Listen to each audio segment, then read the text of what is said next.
M Vishali, कैसे हो आप सब। आज इस वीडियो में डिटेल में डिस्कस करेंगे गेट 2026 का एग्जाम। जो भी बच्चे सोच रहे हैं प्रिपरेशन करने की, तो क्या स्ट्रेटेजी रहनी चाहिए इस एग्जाम को प्रिपेयर करने के लिए। दूसरा, इस एग्जाम के क्या क्या बेनिफिट्स हैं जो हमें पता नहीं है। तीसरा, इस एग्जाम को किस तरीके से हमें स्ट्रेटेजिकली प्लान करना है कि नेक्स्ट जनवरी में हम सिर्फ और सिर्फ फोकस करें टुवर्ड्स द एमसीक्यूज की practice, towards the test series और मॉक टेस्ट की प्रैक्टिस। ये तीनों चीजों को मैं यहाँ पे बताती हूँ। उससे पहले मैंने यहाँ पे एक लाइन लिखी है, I hope this is clear to everyone that GATE is a golden ticket. Why I said this and why I have mention it here.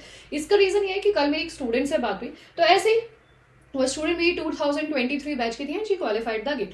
मैं उससे ये बात करती कि इस समय एनआईटी आईआईटी में क्या मिनिमम और मैक्सिमम क्राइटेरिया चल रहा है गेट एग्जाम को क्वालिफाई करने के लिए मार्क्स का। सो उससे मैंने ऐसी बात करते करते पूछा कि तुम्हारा कितना था। तब उस समय पूछा होगा बट याद नहीं। तो उसने कहा कि मैम मेरा तो जस्ट 25 मार्क्स आया था। तो जिन बच्चों को अवेयरनेस नहीं है, जो मैथमेटिक्स के स्टूडेंट हैं, उन लोगों को मैं ये बता दूं कि अगर आप लोगों को पता नहीं है तो हमें जो मार्क्स चाहिए होते हैं गेट एग्जाम को क्वालिफाई करने के लिए, इट इज 25 या 26, मतलब इतनी ही मेरिट जाती है, इतने ही मार्क्स रहते हैं आउट ऑफ 100, जिससे हम गेट मैथमेटिक्स का एग्जाम क्वालिफाई कर लेते हैं। ठीक है। तो उसने कहा कि मैम मेरा तो जस्ट 25 आए थे एमएससी में, but she is 80+ percentage holder, 80% plus percentage holder, and BSc में भी उसकी बहुत अच्छी परसेंटेज थी। तो कही थी मैम बीएससी एमएससी में अच्छी परसेंटेज थी और गेट जस्ट 25 मार्क्स से मेरा क्वालिफाई हुआ था। तो मैंने इंटरव्यू के लिए अप्लाई कर दिया और वहां इंटरव्यू में उससे जो भी क्वेश्चंस पूछे गए वो बहुत अच्छा गया और उसका सिलेक्शन हो गया। और एक बार नहीं, उसने 2 बार आईआईटीज, डिफरेंट आईआईटीज के इंटरव्यूज निकाले विथ दिस गेट स्कोर। तो मेरा कहने का मतलब यहाँ पे ये है कि आप अपने मिनिमल क्वालिफिकेशन को भी या मिनिमल इन कोई भी एक एग्जाम को क्वालिफाई करके भी उसको एज एन अपॉर्चुनिटी कैसे यूटिलाइज कर सकते हैं, तो इट इज वेरी इंपॉर्टेंट। यहीं पे मैं आपको दूसरा केस बताती हूँ एक स्टूडेंट का, जिससे मेरे 2024 बैच में बात हुई। जो 24 बैच मतलब 25 वाला एग्जाम जिसने दिया होगा इस साल का, तो उसने 24 में भी दिया था बट उसके 30+ मार्क्स थे। तो उससे मेरी बात हुई कि आपका कितना स्कोर था और आपने क्यों नहीं ज्वाइन किया कहीं भी आईआईटी में पीएचडी, या फिर आपने एमटेक क्यों नहीं ज्वाइन किया। तो उसने कहा कि मैम मुझे लगा कि शायद 30+ मार्क्स में इंटरव्यूज नहीं होते हैं या फिर हमें सिलेक्शन नहीं लिया जाता, हमारे 35 से 40 के या अबव मार्क्स होने चाहिए, तब हम शायद इन आईआईटीज की पीएचडीज में या एमटेक में या प्रोजेक्ट वैकेंसीज के लिए अप्लाई कर सकते हैं। तो इस साल मैं दोबारा दे रहा हूं ताकि मैं अपने स्कोर को इंप्रूव कर सकूं। तो यहाँ पे आप समझे, उस बच्चे के पास गट्स थे, उसने अप्लाई कर दिया बिना कुछ सोचे मेरा सिलेक्शन होगा नहीं होगा, मेरे मार्क्स कम है मेरे मार्क्स ज्यादा है, मुझे अपॉर्चुनिटी मिली, मैंने ग्रैब कर दी। ठीक है। दूसरे बच्चे ने यहाँ पे यही नहीं समझ पाया, उसे ये लगा कि यार मेरे मार्क्स कम है, मेरे तो 40+ आने चाहिए, मेरे तो 50+ आने चाहिए, इतने मार्क्स के लिए काम करो, इतनी आपके पास इतने मतलब इतने परफेक्शन से काम करो, तब जाके आप आईआईटीज एनआईटीज पे जा सकते हो। ऐसा कुछ नहीं है, क्योंकि मैथमेटिक्स के एग्जाम में वैसे ही कम स्टूडेंट्स बैठते हैं, फिर स्कोर आते आते और कम हो जाता है और नैरो हो जाता है। तो आपके पास जो भी अपॉर्चुनिटी हो उसका बेस्ट यूटिलाइजमेंट उसी समय कर लो। It is not necessary next वाला एग्जाम क्वालिफाई भी हो कि नहीं हो, ठीक है, तो फिर पुराने स्कोर को ही तुम्हें यूज करना पड़ेगा। एक चीज। दूसरी बात, तुम्हें पता है कि गेट का स्कोर तुम्हारा 3 साल तक वैलिड है, तो तुम इस पुराने स्कोर को यूज करके अपना काम चला सकते हो, क्योंकि तुम्हारा इस बार का नेक्स्ट वाला नहीं हुआ। दूसरा ड्रॉबैक ये हुआ। अब तीसरा ड्रॉबैक इसमें क्या है कि आपका जो ये 1 साल का टाइम गया, आपने टेंशन भी ली, स्ट्रेस भी ली, दोबारा से प्रिपरेशन भी करी, और उसके बाद आपको 1 साल लगाने के बाद आपको ये समझ में आया कि यार ये एग्जाम तो क्वालिफाई हुआ नहीं 25 वाला, अब बेटर है कि 25 में कहीं ना कहीं पीएचडी के इंटरव्यूज दे दो अपने इस गेट के एग्जाम से। जब वहां वो हो जाए इंटरव्यूज, तो फिर अपना आगे 26-27 का देते रहो, क्योंकि अब आप पीएचडी या प्रोजेक्ट के लिए एनरोल हो चुके हो, अब आप साइमल्टेनियसली उसके साथ साथ एग्जाम दे सकते हो। तो यहाँ मैं आपको यही बताना चाह रही हूँ कि गेट हमारे लिए गोल्डन अपॉर्चुनिटी हो सकती है। तो जो भी बच्चे सिर्फ ये सोच रहे हैं ना कि सीएसआईआर इज द वन जिससे हम पीएचडी या प्रोजेक्ट्स या फिर आईआईटीज एनआईटीज में जा सकते हैं, सो नो डियर, आप लोगों के लिए गेट भी सेम अपॉर्चुनिटी देता है। और मे बी जिन बच्चों का सीएसआईआर क्वालिफाई ना हो, आप क्योंकि इतनी अच्छी पॉलिशिंग ऑलरेडी सीएसआईआर की जर्नी में कर चुके हो कि आप उस मेहनत से आप गेट एग्जाम को बहुत अच्छे से क्वालिफाई करते हो, क्योंकि आपका 80% सिलेबस तो सेम ही, ज्यादा ही बल्कि 85% सिलेबस सेम ही है, और आप उससे गेट एग्जाम दो। लेकिन कुछ बच्चे गेट एग्जाम नहीं देते ये सोच के कि गेट देने से कोई फायदा नहीं है। तो यहाँ इतना अवेयरनेस मैं फैलाना चाहती हूँ कि अगर आप सीएसआईआर नेट की प्रिपरेशन कर रहे हैं या फिर आप आईआईटी जैम की प्रिपरेशन कर रहे हैं, तो गेट एग्जाम देना इज मस्ट फॉर यू। उस एग्जाम को जरूर दीजिए, क्योंकि उससे आपकी लाइफ बदल सकती है। अब बात करते हैं गेट एग्जाम की प्रिपरेशन की। तो ध्यान से देखिए, अभी अगस्त चल रहा है, ठीक है, अगस्त, सितंबर, अक्टूबर, नवंबर, दिसंबर और जनवरी, इन मंथ्स को हम कैसे प्लान करें आपको ये पता होना चाहिए। अगर आपने तैयारी कर दी है तो इट्स वेल एंड गुड, और अगर आपने प्रिपरेशन शुरू नहीं करी है तो today is the best day to start. आज से ही शुरू करिए, चाहे किसी की गाइडेंस में करिए, चाहे विदाउट गाइडेंस सेल्फ स्टडी से करिए। अगर आप मुझसे जुड़ना चाहते हैं तो मैंने ऑलरेडी बैच लॉन्च कर दिया जिसकी क्लासेस ऑलरेडी हो चुकी है। हम लोग लीनियर अलजेब्रा उसमें कवर कर चुके हैं और हम पीडी कर रहे हैं। अगर आप चाहते हैं मेरे साथ जुड़ना इस पूरे अगस्त एंड मिड ऑफ सितंबर तक, अगस्त और मिड ऑफ सितंबर तक मैं अपने चैनल में, मतलब अपनी ऐप में जो पेड बैच है उसमें PD, CoV, integral equation, ordinary differential equation, LPP और न्यूमेरिकल एनालिसिस, इस 1.5 महीने में मैं ये सारे टॉपिक्स कराने वाली हूं। अगर आप चाहते हैं तो मेरे पेड बैच को ज्वाइन कर सकते हैं। मेरा जो पेड बैच चल रहा है ऐप में उसका नाम है जीत 1.0, जो कि आपको मेरी ऐप में मिल जाएगा with a very minimal cost. और ये बिल्कुल भी मत सोचिएगा कि क्वालिटी से कॉम्प्रोमाइज किया जाएगा। आप आके मेरे लाइव लेक्चर्स में देख सकते हैं, आपको बहुत अच्छा कंटेंट मिलेगा, उससे भी uplifted content you will be getting in my app जो मेरे पेड बैचेस में स्टूडेंट पढ़ रहे हैं। अगर आपको कोई भी डाउट है या कोई भी प्रॉब्लम है regarding you want to inquire, तो आप उसके लिए मेरे नंबर में कॉल कर सकते हैं विच इज 8860338338।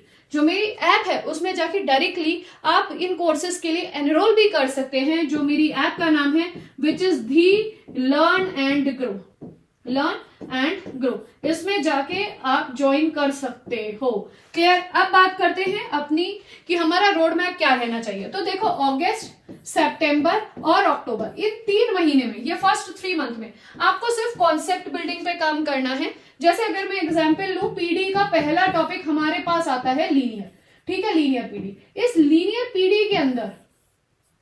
पीडी के अंदर ये शॉर्ट नोट्स ऐसे बनेंगे। लीनियर पीडी के अंदर तुम्हें सबसे पहले पता होना चाहिए कि लेग्रेंजे मेथड जो क्वासी सेमी और लीनियर के लिए हेल्पफुल रहती है सॉल्यूशंस को फाइंड करने के लिए।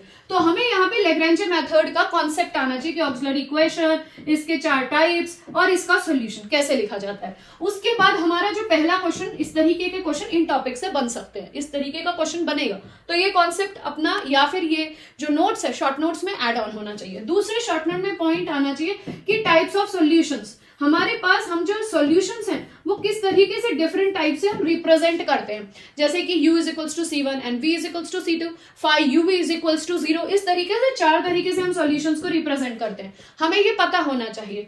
तीसरा पॉइंट यहाँ पे आता है इंटीग्रल सरफेस की इक्वेशन को फाइंड करना, या फिर जिसको कॉशीज प्रॉब्लम भी कहते हैं। तो कैसे इंटीग्रल सरफेस हमारा फाइंड किया जाता है, उसके स्टेप्स यहाँ पे आने चाहिए।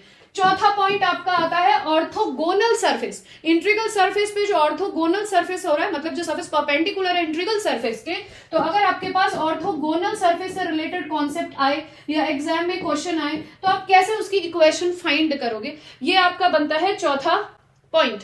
क्लियर है? क्लियर है? इसके बाद 5वां कॉन्सेप्ट, लीनियर में 5वां कॉन्सेप्ट बनता है आपका existence and uniqueness of integral surface, जहां पे हम टाइप ऑफ सॉल्यूशन बताते हैं। तो 5वां पॉइंट बनेगा हमारा 5वां पॉइंट बनेगा हमारा एग्जिस्टेंस एंड यूनिकनेस पे, जिसमें हम क्या बताते हैं, type of solution of integral surface, कि आपके पास मतलब आपके पास इक्वेशन होमोजीनियस फॉर्म की होगी या फिर नॉन होमो फॉर्म की होगी। अगर होमो हो या नॉन होमो हो तो नो सॉल्यूशन, यूनिक सॉल्यूशन या इनफाइनाइट सॉल्यूशन। इस तरीके से आपका पूरा स्ट्रक्चर तैयार होना चाहिए आपके किसी भी टॉपिक के लिए। आई टुक 1 एग्जाम्पल ऑफ पीडी, जिसके अंदर मैंने उसका पहला चैप्टर लीनियर उठाया। लीनियर के अंदर मैंने आपको डाइवर्सिफाइड कॉन्सेप्ट बताया कि how you have to make a short note. अगर आप शॉर्ट नोट्स इस तरीके से बनाएंगे तो आपका पूरा चैप्टर यहाँ पे इस तरीके से एलॉबरेटेड एक पेज के अंदर ही आ जाएगा। देन ये पूरा हो गया, इसके कॉन्सेप्ट यहाँ पे आ गए। You will be moving to the next. दूसरा टॉपिक आपका रहता है non linear PD.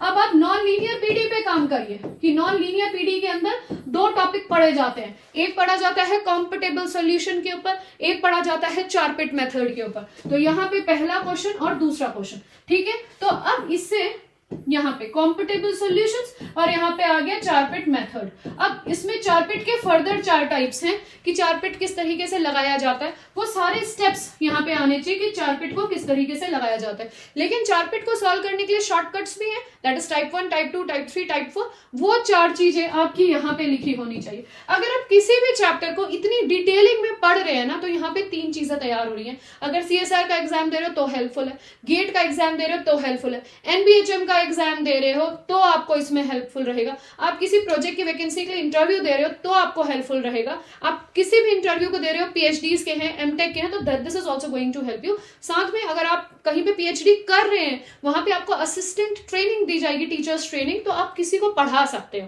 Because you have a clarity of a concept in your hand, but you can't get it until unless you have this concept in your brain. ये आपके पास होना चाहिए। Is that clear to everyone? तो ये सारा काम हम लीनियर में, कॉम्प्लेक्स में, रियल में, एलपीपी में, OD, PD, COE, integral, calculus, GATE वाला, उन सब में हमें ये सब करना है। क्लियर है? अब आते हैं ये काम हम कब करेंगे। तो हम पहले 3 महीने में थे, पहले 3 महीने में हमने अपनी थ्योरी पढ़ी, आप खुद से पढ़े इट्स वेल एंड गुड, आप किसी के अंडर पढ़े इट्स वेल एंड गुड, आपने पहले कॉन्सेप्ट पढ़ा और फिर ये शॉर्ट नोट्स बनाए जो मैंने आपको बताया।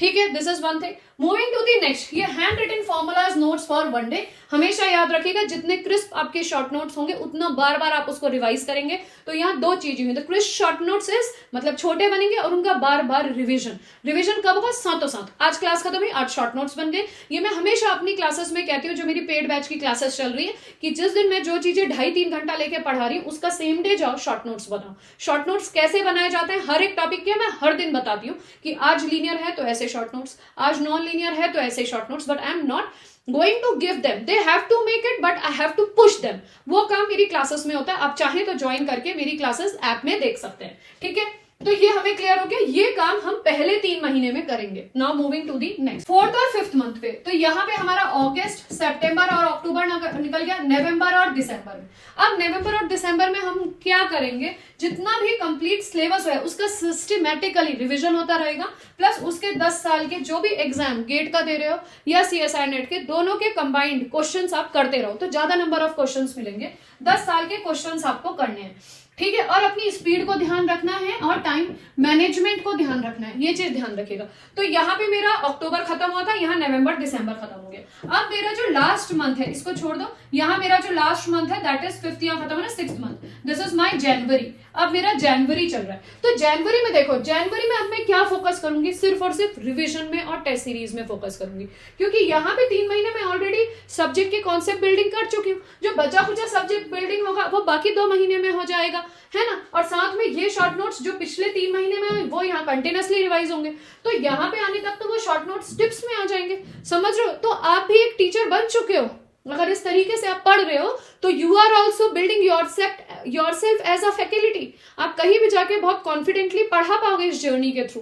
ठीक है, अब हमने इस समय क्या काम किया, लास्ट में हमें सिर्फ रिवीजन और सिर्फ टेस्ट सीरीज पे काम करना है। तो जितने ज्यादा क्वेश्चंस हम जनवरी में लगाएंगे उसका फायदा हमें फरवरी में मिलेगा। Is that clear to you? तो ये तो हो गई हमारी रोड मैप स्ट्रेटेजी जो हमें इन 6 महीने में फॉलो करनी चाहिए। मूविंग टू द नेक्स्ट, अब सिलेबस पे ध्यान दो कि सिलेबस किस तरीके से स्ट्रेटेजिकली आप लोग प्लान कर रहे हो। यहाँ पे आप खुद से पढ़ाई कर रहे हो तो इट्स वेल एंड गुड, किसी के अंडर कर रहे हो तो भी, because every teacher is helping you to building your 100% concept. But अगर आपको यहाँ से कुछ चीज सीखने को मिलते तो इट्स वेल एंड गुड, आप अपनी स्ट्रेटेजी थोड़ा बहुत मोल्ड कर सकते हो जिन टीचर के अंडर आप पढ़ रहे हो उनके अकॉर्डिंग, और इस स्ट्रेटेजी को बना के इसको और रिफाइन कर सकते हो। अगर आप खुद पढ़ रहे हो तो भी बहुत अच्छी बात है, और आप मुझसे जुड़ के पढ़ना चाहते हो तो वो इन्फॉर्मेशन भी मैंने आपको दे दी है, और आपको ऐप का लिंक और पेड बैचेस के लिंक डिस्क्रिप्शन में मिल जाएंगे। मैं दोबारा बोल रही हूँ, डिस्क्रिप्शन में मिल जाएंगे, उनको चेक करिएगा।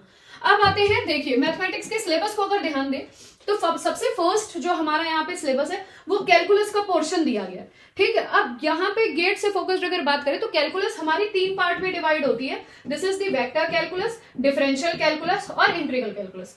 4-5 साल पहले की बात करें तो रियल और कैलकुलस एक साथ 10 नंबर का आता था।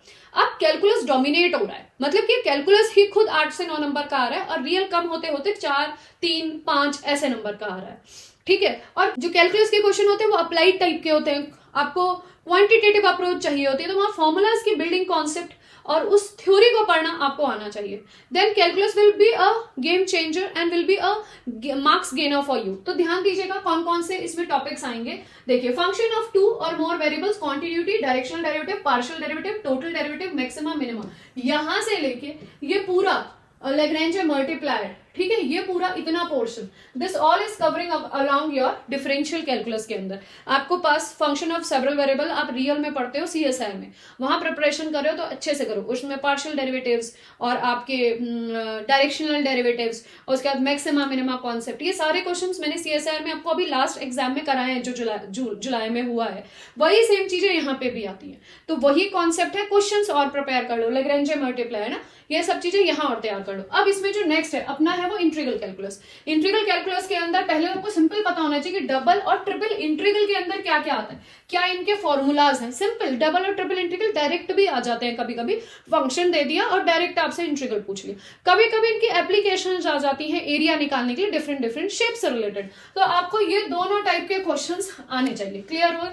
तो यहाँ पे हमारा इंटीग्रल कैलकुलस कवर हो गया। नेक्स्ट हमारे पास आता है वेक्टर कैलकुलस। तो वेक्टर कैलकुलस में हम कर्ल, डाइवर्जेंस, ग्रेडियंट पढ़ते हैं, बट इनसे रिलेटेड एज सच थ्योरी या क्वेश्चंस नहीं आती कर्ल, डाइवर्जेंस और ग्रेडियंट से रिलेटेड। लेकिन जैसे सॉलिनॉइडल है, इरोटेशनल वेक्टर है, इनसे रिलेटेड क्वेश्चंस आते हैं। साथ में जो वेक्टर कैलकुलस के अंदर आपकी 3 थ्योरम्स हैं विच आर वेरी इंपॉर्टेंट, एक आती है तो यहाँ पे बन जाती है ग्रीन्स थ्योरम, ये आ सकती है स्टोक्स थ्योरम और गॉस डाइवर्जेंस थ्योरम। तीनों में से एक थ्योरम पे क्वेश्चन देखा जाता है, तो 3 क्वेश्चन तो यहीं पे बन जाते हैं। ठीक है, क्लियर है कैलकुलस का? तो उसी तरीके से 2 क्वेश्चन, 4 क्वेश्चन आ गए, कभी 3 क्वेश्चन आ गए।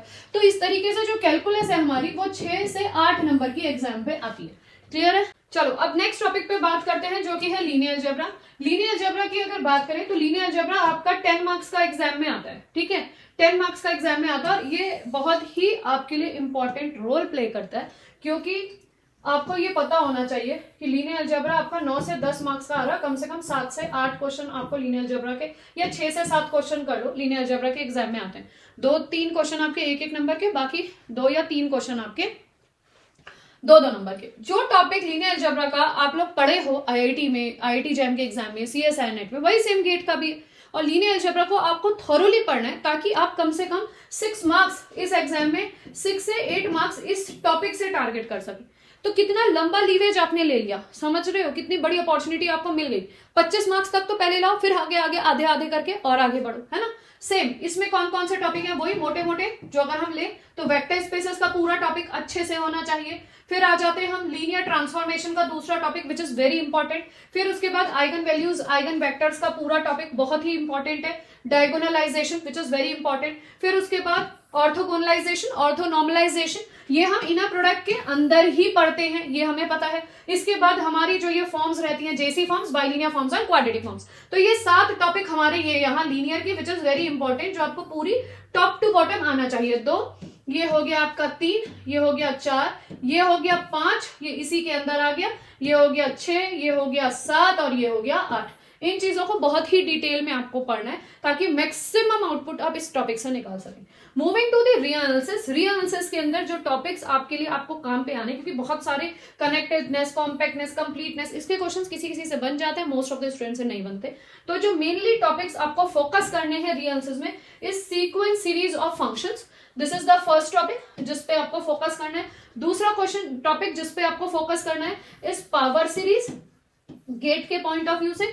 तीसरा आपको जो टॉपिक इस पे फोकस करना है differentiation of the several variable functions, ये तीसरा टॉपिक जो आप यहाँ कैलकुलस में भी पढ़ लोगे, वो चीज आपके लिए सेम है। इसके बाद आपका ये 3 टॉपिक्स मेजर हैं जिन पे आपको काम करना है, जिसमें आपको यहाँ 2 से 3 नंबर रीएनालिसिस से मिल जाएंगे। हम बात करें नेक्स्ट टॉपिक की which is complex analysis. Complex analysis भी आपका 9 से 10 नंबर का आता है। ठीक है, इसमें कौन कौन से मेजर टॉपिक्स हैं जिसपे आपको काम करना है, which is your analytic function. ठीक है, इसके बाद आपका कॉम्प्लेक्स इंटीग्रेशन, क्योंकि ज्यादा क्वेश्चंस क्वांटिटेटिव बेस्ड क्वेश्चन आते हैं तो वैसे ही टॉपिक को ज्यादा एम्फसाइज दीजिएगा। नेक्स्ट आपके पास आता है इंटीग्रेशन के अंदर, ये सारा कुछ हो गया। Liouville theorem, then power series is important, इससे क्वेश्चन आ जाते हैं। सिंगुलैरिटी से क्वेश्चंस आते हैं, यहाँ रेसिड्यू थ्योरम से क्वेश्चंस आ जाते हैं। उसके बाद राउशीज थ्योरम, आर्ग्यूमेंट प्रिंसिपल, ये बहुत इंपॉर्टेंट है, नंबर ऑफ जीरोस जहां पे पूछे जाते हैं, which is very important. Confirmable mapping और ये मोबियस ट्रांसफॉर्मेशन मतलब बाइलिनियर ट्रांसफॉर्मेशन, इससे एक क्वेश्चन आता है। तो इस तरीके से मोटे मोटे टॉपिक्स आपको तैयार करने, मोटे टॉपिक मतलब एक टॉपिक और उसके फर्दर सब टॉपिक्स भी इन्होंने रखे हुए हैं। तो मोटा मोटा कहने का मतलब कि आपको मेन बेस टॉपिक तैयार करना है, उसके सब टॉपिक्स वो अपने आप ही तैयार होंगे। ठीक है, नेक्स्ट हम आ जाते हैं ऑर्डिनरी डिफरेंशियल इक्वेशन में। ऑर्डिनरी डिफरेंशियल इक्वेशन और पार्शियल डिफरेंशियल इक्वेशन मिला के 17 मार्क्स की आती है और बहुत बड़ा एक काउंट है हमारे गेट एग्जाम के लिए। तो ऑर्डिनरी डिफरेंशियल इक्वेशन के लिए कौन कौन से टॉपिक्स तैयार करने, सबसे पहले ये initial value problem, this is your first topic. Next topic जिससे क्वेश्चन आता है ये system of first order ordinary differential equation, this is your second topic. Third topic आपका ये है, यहाँ पे ये पूरा का पूरा जो आपका बाउंड्री वैल्यू प्रॉब्लम के नाम से आता है, यहाँ पे ये आपका थर्ड टॉपिक है जो कि है आपका boundary value problem, this is your third topic. ठीक है, फोर्थ टॉपिक आप लोगों का ये तो कुछ नहीं है, स्टेबिलिटी ऑफ स्टेशनरी पॉइंट्स, ये वाला, ये ऑर्डिनरी डिफरेंशियल इक्वेशन के अंदर जो सिस्टम्स में हम लोग इसके क्रिटिकल पॉइंट्स के बारे में पढ़ते हैं, वेरी इंपॉर्टेंट, इससे क्वेश्चन आ जाता है, this is your fourth topic जिसको आपको तैयार करना है। इसके अलावा जो ये स्टार्टिंग के टॉपिक्स, ये तो 4 मोटे मोटे टॉपिक्स हो गए, इसके अलावा जो इसके इंपॉर्टेंट टॉपिक है, एक है लीनियर ट्रांसफॉर्म से क्वेश्चन कभी आ जाता है कभी नहीं आता, this is your fifth topic. इसके बाद लीजेंडर एंड बेसिल से रिलेटेड क्वेश्चन एग्जाम में आ जाते हैं, this is your sixth topic, और यहाँ पे इनकी ऑर्थोगोनल प्रॉपर्टीज से रिलेटेड क्वेश्चन आ जाते हैं। बट ये जो सिक्स्थ वाला टॉपिक है और फिफ्थ वाला टॉपिक है, अगर आप नहीं भी तैयार करते तो भी चलेगा। आप लोग यहाँ पे अगर मोटा मोटा देखें तो हमारे पास 9 नंबर की ओडी और बाकी बची हुई 6 नंबर की पीडी इस तरीके से आती है। तो 9 नंबर में कौन से इंपॉर्टेंट टॉपिक्स हैं जो आप तैयार करिएगा ताकि एग्जाम में आप क्वेश्चंस कर पाए। अब जो बाकी टॉपिक मैंने छोड़ दिए ना वो है जो हम बीएससी से पढ़ रहे हैं, एंड आई थिंक उनको आपको तैयार करना ही करना है। ये तो आई टोल्ड यू जो मेजर टॉपिक्स हैं जो हमें अभी तैयार करने हैं, मे बी हम भूल गए हो, ये वाले जैसे वेरिएबल सेपरेबल वाला, ये जो प्रॉब्लम्स हैं, अब ये differential equation with variable coefficients, ये हमें पढ़ने सब है क्योंकि कभी कभार इनसे क्वेश्चंस आ जाते हैं बट एवरी टाइम रिपीटिशन में नहीं आते। I am telling you the topics which are coming every time in repetition, ये ध्यान रखिएगा। और ये वाले तो वो टॉपिक्स हैं which are helping you as a base topic, आप उनको पढ़ के तभी आगे बढ़ोगे, ये ध्यान रखिएगा। ठीक है, next moving to algebra. Algebra में भी जो आपका एलजेब्रा है वो 3 हिस्सों में डिवाइड हो जाएगा, ग्रुप में, रिंग में और फील्ड में। बहुत बच्चों को ये डिफिकल्ट भी लगता है, तो अगर आप चाहें तो इस टॉपिक को पूरा का पूरा छोड़ सकते हैं। अगर आपको लग रहा है कि आप ग्रुप तैयार कर रहे हैं तो ग्रुप को तैयार कर सकते हो। 4 से 5 नंबर की आपकी ग्रुप, 3 नंबर की रिंग और 3 नंबर की फील्ड, इस तरीके से 8 से 10 नंबर की पूरी एब्स्ट्रैक्ट एलजेब्रा हो जाती है, जिसमें जो मोटे मोटे टॉपिक्स में अगर मैं बात करूं तो साइलोस थ्योरम पे क्वेश्चंस आते हैं विच इज इंपॉर्टेंट। ठीक है, इसके बाद आपके होमोमॉर्फिज्म से रिलेटेड क्वेश्चन आ जाते हैं, नंबर ऑफ होमोमॉर्फिज्म, या फिर आपके क्वेश्चंस परम्यूटेशन ग्रुप से रिलेटेड आ जाते हैं। लेकिन आप इनको अकेले नहीं पढ़ सकते, आपको सारी नॉलेज होनी चाहिए कि ग्रुप, सब ग्रुप, फिर नंबर ऑफ द ग्रुप्स, फिर normal subgroup, quotient group, and then you will go to homomorphism of the group. तो step by step is like a ladder, तो ये सारी तैयार होनी चाहिए। Moving to the next topic which is functional, मैं नहीं कराती तो I am not telling you about. इसके बाद नेक्स्ट टॉपिक पे आ जाए तो न्यूमेरिकल एनालिसिस। न्यूमेरिकल एनालिसिस भी आपकी 8 से 9 नंबर की एग्जाम में आती है, जिसमें 5 चैप्टर्स है, मतलब 5 मोटे मोटे टॉपिक्स या चैप्टर्स कह लो जिनको आपको तैयार करना है। एक होता है सिस्टम ऑफ लीनियर इक्वेशन, ठीक है, जिसके अंदर ये फर्दर आ जाएंगे। इसके बाद आपका टॉपिक रहता है यहाँ पे numerical solutions of your non linear equations, this is your second chapter, this is your first chapter, chapter wise ही तैयार करिएगा। इसके अलावा आपके पास आ जाता है इंटरपोलेशन, ये आपका थर्ड चैप्टर है। इसके बाद आपका फोर्थ चैप्टर है,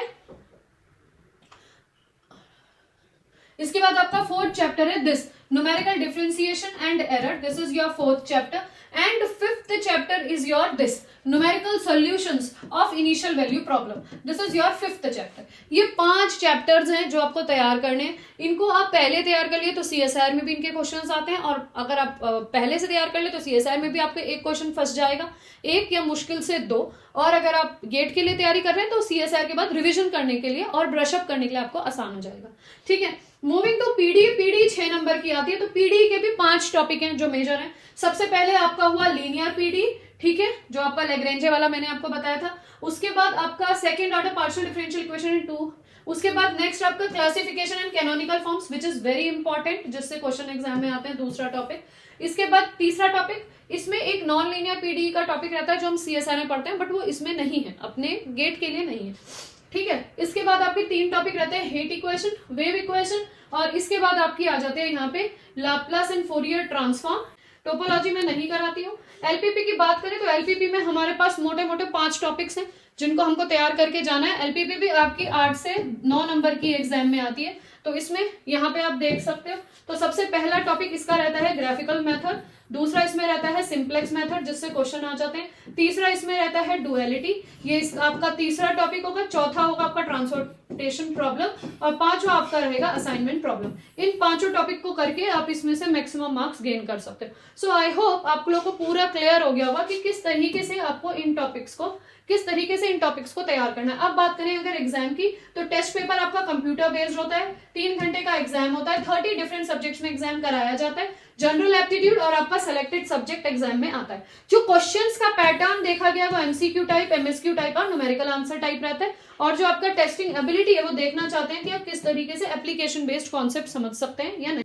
moving to the next, general aptitude जो हमारा होता है वो 15 मार्क्स का एग्जाम में आता है, और जो सब्जेक्ट बेस्ड क्वेश्चंस होते हैं वो 85 मार्क्स के आते हैं। तो टोटल हमारा जो क्वेश्चन पेपर है वो 100 मार्क्स का एग्जाम में आता है, जिसमें से हमें पता है क्वेश्चन 1 मार्कर और क्वेश्चन 2 मार्कर रहते हैं। निगेटिव मार्किंग की अगर बात करें तो जो हमारे एमसीक्यू टाइप क्वेश्चंस रहते हैं वो 1 मार्कर भी होते हैं, वो 2 मार्कर भी होते हैं, और दोनों में निगेटिव मार्किंग होती है। लेकिन जो आपके एमएसक्यू टाइप्स क्वेश्चंस होते हैं, एमएसक्यू और NET type questions, they don't have any negative marking, वहां पे निगेटिव मार्किंग नहीं होती है। तो एमएसक्यूज तो आप सारे करके ही आइएगा जो टॉपिक आप पढ़ के गए, लेकिन प्रैक्टिस करके जाइएगा। कभी एक ऑप्शन रह जाता है, कभी एक ऑप्शन ज्यादा लग जाता है, तो इसमें हम नंबर गवा देते हैं, मतलब कुछ मिलता ही नहीं है। मेहनत रखती है बट कुछ मिलता नहीं है। तो वो प्रैक्टिस आपको पता होनी चाहिए किस तरीके से एमसीक्यू और एनईटी टाइप को आपको एग्जाम में डील करना है गेट के। Now moving to the next, अगर मैं एमसीक्यू की बात करूं, अगर एमसीक्यू 1 मार्कर है तो 1/3 आपकी निगेटिव मार्किंग होगी, और अगर एमसीक्यू 2/3 मार्क्स का है तो 2 मार्क्स की आपकी निगेटिव मार्किंग होगी। लेकिन अगर आपने एमएसक्यू या एनईटी टाइप गलत कर दिए तो उसमें निगेटिव मार्किंग नहीं है, लेकिन पार्शियल मार्किंग भी नहीं है। आई होप आपको पूरा समझ में आ गया हो कि गेट एग्जाम किस तरीके से स्ट्रक्चर्ड होता है, क्या उसका सिलेबस है, आपको इन 6 महीनों को किस तरीके से यूटिलाइज करना है, सब्जेक्ट वाइज कौन कौन से इंपॉर्टेंट टॉपिक्स हैं जो आपको तैयार करने हैं। फिर से आपको एक बार दोबारा बताना चाहती हूँ, अगर आप मुझसे जुड़ना चाहते हैं जीत बैच के थ्रू, तो जीत 1.0 जो मेरा बैच है ये ऑलरेडी मेरी लाइव क्लासेस इसमें चल रही हैं। अगर आप चाहते हैं जुड़ना तो आप मुझे कॉल कर सकते हैं, मेरा फोन नंबर है 8860338338। अगर आपको कोई भी क्वेरी हो तो आप इसमें कॉन्टेक्ट करके पूछ सकते हैं। ये वीडियो कैसी लगी तो जरूर चैनल में कमेंट के थ्रू बताना। नेक्स्ट वीडियो में हम डिस्कस करेंगे स्ट्रेटेजी की, CSIR नेट को आप किस तरीके से अपने मार्क्स को इंप्रूव कर सकते हो मेरी स्ट्रेटेजी को यूटिलाइज करके। So thank you for watching this video.